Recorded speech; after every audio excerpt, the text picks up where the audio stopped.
doing so, could I remind councillors and staff this meeting has been live streamed and recorded. The recording will be made available on the Bay of Plenty Regional Council website following this meeting.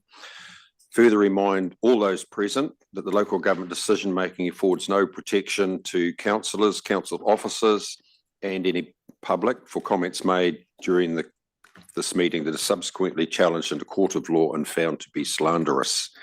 So with that, could I ask Councillor Thurston for our opening karakia, please? Colleagues and staff and visitors, please be upstanding. Never let us forget we're forever in the holy presence of God. Almighty God, we ask that you give us wisdom in the decisions we make here today and give us guidance in working with our regional communities to promote their social, economic, environmental and cultural well-being. Amen. Thank you, Councillor Thurston. We have apologies. We've got several councillors on Zoom and we have apologies from Councillor McDonald. I'll move those apologies be accepted. Seconded, Councillor Thurston. All those in favour say aye. Against, carried. Items not on the agenda. Just with that, can I apologise? I'll have to leave it for now during the meeting. Yeah, thank you, Ron. And we've also got Kat. She will have to leave at 10 a.m. as well. There are no changes to the order of business. Any declarations of conflict of interest? I don't believe there are any. Public excluded business be transferred into the open. There is none. That leads us to agenda item 7.1, Lake Tarawera sewage funding and financing options. So, Mr. Taylor, so councillors, in the interests of disclosure and free and frank discussion, you have in front of you in terms of the public section some options in terms of recommendations. If we can have some discussion in the public, Mr. Taylor, I then will propose to go into public excluded, and we will come back after that back into public for the adoption of a recommendation or one of the options if you want to put one of those forward. Happy? Taylor. Thank you, Mr. Chair, and good morning, councillors. I'll be brief. So the report gives the background for the council's current policy position and decisions you made in your long-term plan 2024-34. And it also highlights the request from Rotorua Lakes Council clearly in the attached letter from Her Worship the Mayor. The recommendation from staff is set out at number 3 on your recommendations, as well as you alluded to, other options that council may wish to consider. So Mr. Ingle is here as well to answer any questions specifically relating to the report. Happy to answer any questions, Mr. Chair. Thank you, Mr. Taylor. Councillors. Councillor Neese. Hey, I've just got a few financial questions. We got sent a spreadsheet which provides the updated total estimated project cost of the project, which is 32.3 million. My reading of that tells me that 20 million of that has been spent already in the project and that there is still 12.2 million left to be paid. So the project is 65% completed. This is what this tells me. So has the our 750,000 grant that we had allocated, has that been spent? It hasn't been uplifted. So our payment of 750,000, which was approved by this council, has not been provided yet. Right. Has it been requested yet? Yes, it has been requested, but because the scheme isn't completed, it hasn't met the conditions on which the 750,000 will be paid. I understand, because a question I was going to ask is that I do a lot of funding applications, and generally you don't get any funding if you've already done the work.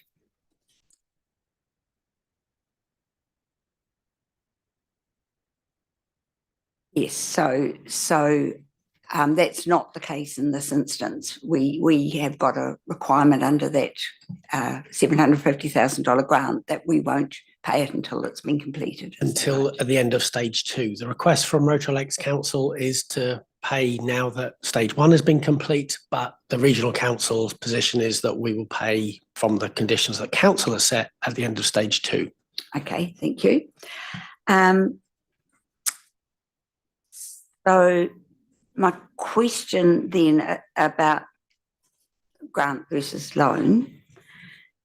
If we provided a loan and we provided it at the interest rate that we provide to river schemes, what would that be?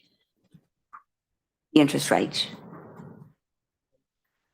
It's difficult to speculate on something which would have to be worked through. My understanding is the Rotorua Lakes Council do not want an interest loan, and therefore it would be refused or not acceptable to Rotorua Lakes Council. It's either an interest-free loan or a grant, and therefore the speculation over whether it would be an interest rate are 4-point-something% of average cost of money wouldn't be something acceptable to Rotorua Lakes Council. Well, that's up to them entirely, whether or not they accept if we Interest. decide to offer a loan, it's totally up to them to accept or not accept.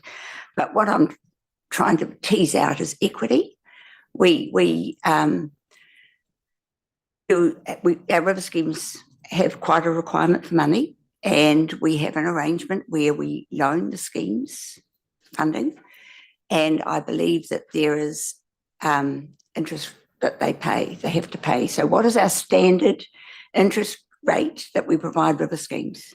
It would be the average cost of debt at the moment, which is 4.25%, and that would be the equivalent amount that would be interest charged on loans, internal loans that we have for river schemes. Yeah, okay, thank you. So if we provided a loan that was interest-free, because we would have to take reserves and we will forego interest that those reserves are earning, we understand that will equate to $150,000 per annum. So what would that equate to with regard to an increase of general rates to the rest of our rate payers? About 0.5%, just under 0.5% on general rates across the region for every year that it would be in place. Right, so that's cumulative and could end up costing our general rate payers quite a bit of money. Depending on how long the term of the loan would be. Absolutely, so thank you. And could you tell me what would happen, the theoretical scenario, if in 3 years Rotorua Lakes Council joins a CCO under the local water done well? In both of the different scenarios, a grant or a loan, what would actually happen to the funding that we provide if we provided a grant or if we provided a loan? Could you tell me that? So my understanding would be that the entity that we would have a contractual agreement with for a loan or any other payment arrangement would then pass with the responsibilities for that entity to whatever new entity would be created. So the conditions, the rules that this council places on a body would pass to that other body that was created or passed to. So it would remain the same, it's just it would be a different entity. So, Mr. Taylor, just to follow on from that, the cumulative effect of an interest-free loan relative to the term could well be in the circa of $500,000.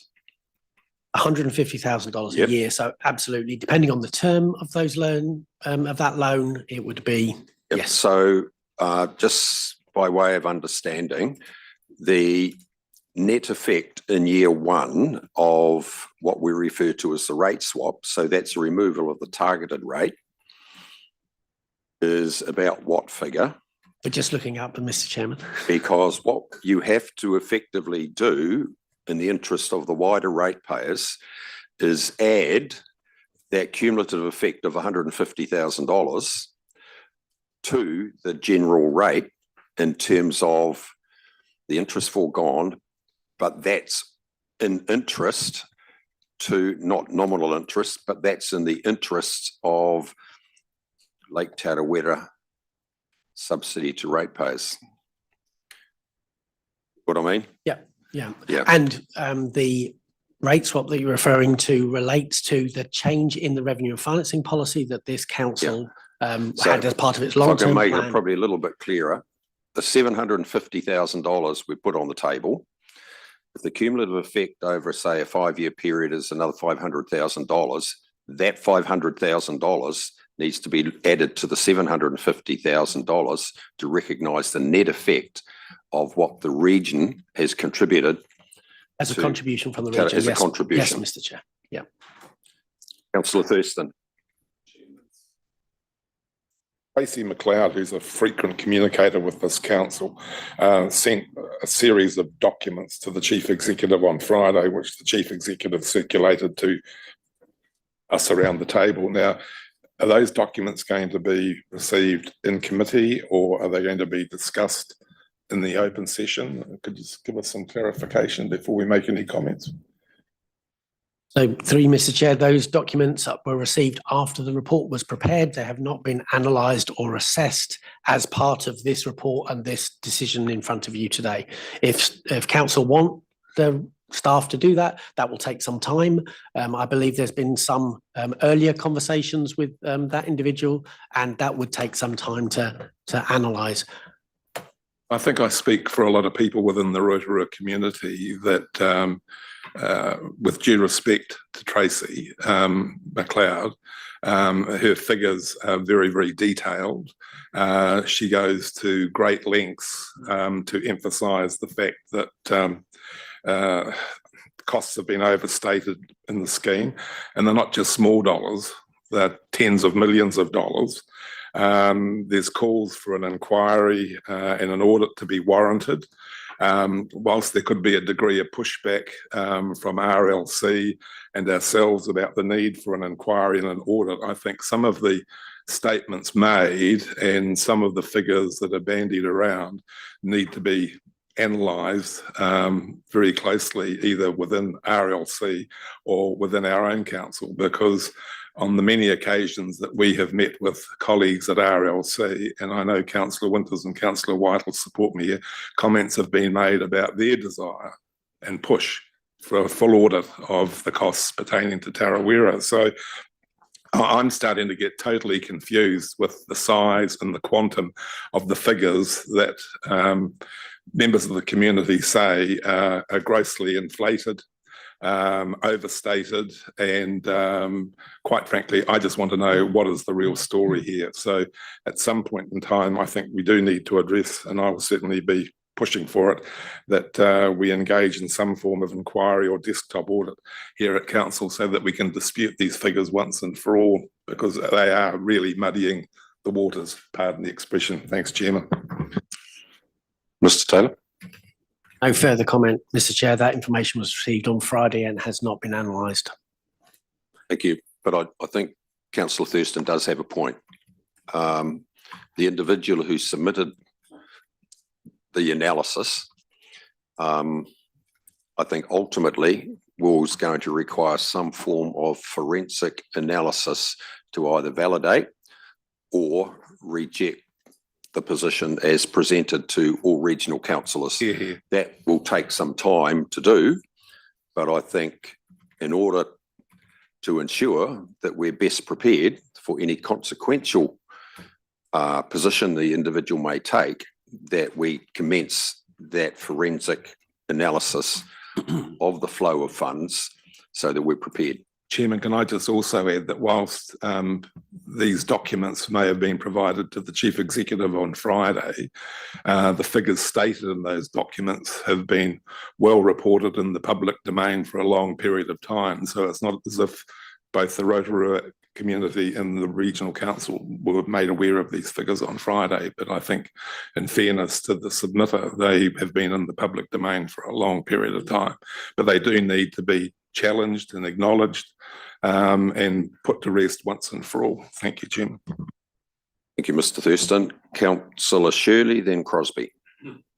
Thank you, Chairman. It's a parallel issue really to Councillor Thurston's point, and I'm really seeking guidance here. I noticed that the QESCO report is in the public excluded section, but that is all about variance, cost variance review report. My understanding that was commissioned by the Ministry for the Environment. Is that correct? That's true. So is that not in the public domain yet? Not yet. It would be discoverable though, wouldn't it, under Yes. OIA? information there, but if it is in the public excluded section, I think. That's why we're going to have it in public excluded. Councillor Crosby. Yeah, thank you. I think I can ask this in open, we'll soon find out. In the report, there's a commentary made about potential loan would not necessarily reduce the lump sum contribution from Lake Tawera residents, but could give RLC an opportunity to reduce its interest costs. I get that. One, could it happen? Would it happen? And if so, is there a mitigation against that happening? Because my understanding is the whole purpose of this exercise is to reduce the financial burden on Tawera ratepayers, not necessarily that of the council. Correct. Yes, and through you, Mr. Chair, that would entirely depend on the deliberations and considerations at Rotorua Lakes Council on their annual plan and what they determine for their rates for this year and for next year. So that would be entirely at the discretion of Rotorua Lakes Council and how they set their rate. The question was, can we put if this process happens, could we put a condition on to make sure, Andrew, that the beneficiary is actually the Tawera ratepayers? So the council with the conditions and some of the suggested conditions are here. Council could put almost any conditions you want in order to determine where the flow of that discount would go. So I would suggest that you would want the chief executive to work together to see how that would work, pending the discussion that they have, I believe, later this week on their annual plan deliberations. But you could put a condition like that on it. Thank you, Mr. Taylor. Councillors, any other questions? If not, I'll move that we go into public excluded. Second. Second